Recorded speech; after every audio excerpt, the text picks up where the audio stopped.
আমার এখনো মনে আছে ছোটবেলায় একটা আইসক্রিম পাওয়া যেত। ছোট একটি কাঠের বক্সে করে মামারা এই আইসক্রিমটা নিয়ে আসতো। বরফের মধ্যে নারিকেল দিয়ে, যেটাকে নারিকেলের আইসক্রিম বলা হতো। দামও খুবই কম ছিল, ৳১০।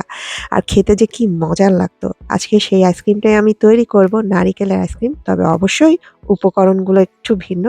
আশা করি আমার রেসিপিটি আপনাদের ভালো লাগবে। একটি হাঁড়িতে ১.৫ কাপের মতো মিল্ক নিয়ে সেটাকে গরম করে নিয়েছি। গরম করে ঠান্ডাও করে নিয়েছি। বাটির মধ্যে সেই মিল্কটা নেয়ার পর এখন সাথে, সাথে এড করে দিচ্ছি ১/২ কাপের মতো কোকোনাট মিল্ক, ১/২ কাপের মতো থিকেন ক্রিম আর দিয়ে দিচ্ছি কনডেন্স মিল্ক। এখানেও ১/২ কাপ কনডেন্স মিল্ক আমি ব্যবহার করেছি। সেই সাথে কিছু নারিকেল কুড়ানো এড করে নিচ্ছি। সবকিছু ভালো করে মিশিয়ে নিচ্ছি। এরপরে আইসক্রিম বসানোর জন্য এই ধরনের যে মোল্ডগুলো থাকে সেটা নিয়ে আসলাম। এর মধ্যে আমি এখানে কুড়োনো নারিকেল আরেকটু দিয়ে দিচ্ছি। এতে আইসক্রিমের টেস্টটা অনেক বেশি ভালো হয় আর দেখতে অনেক সুন্দর লাগে। এবার পুরো মিশ্রণটাকে আমি মোল্ডগুলোর মধ্যে ঢেলে নিচ্ছি।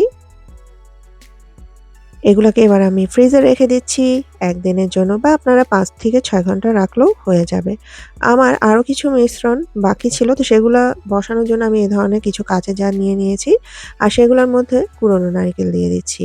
এই কাঁচের জারগুলোতে আইসক্রিম বসালে একদম কুলফি আকারে আইসক্রিমটা তৈরি হয়। এখন মিশ্রণটা ঢেলে নিচ্ছি। উপরে ফয়েল দিয়ে জিনিসটাকে আমি এখন কভার করে নিচ্ছি।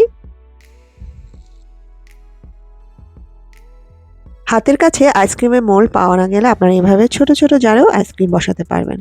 এখন আমি এর মধ্যে কাঠি দিয়ে দিচ্ছি, যাতে আমাদের পরবর্তীতে ধরে খেতে সুবিধা হয়।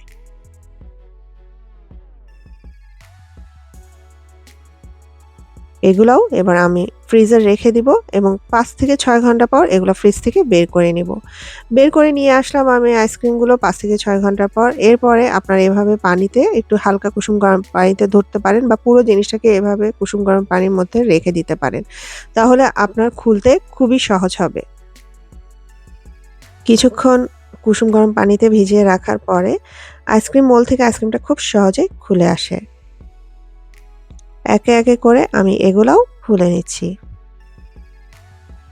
আপনাদেরকে একটা সিক্রেট বলি, সেটা হচ্ছে এই আইসক্রিমটা কিন্তু আমার হাসব্যান্ডের অনেক পছন্দের। সে আমাকে আরও একবার রিকোয়েস্ট করেছে আইসক্রিমটা বানানোর জন্য। তাহলে বুঝতেই পারছেন এই আইসক্রিমটা কত বেশি মজার।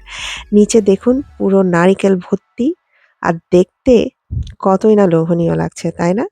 তো খুব সহজ এই রেসিপিটি বাসায় বানিয়ে নিবেন। আশা করি আপনাদের ভালো লাগবে। কেমন হয়েছে Adit? It's delicious. Yummy. And it's kind of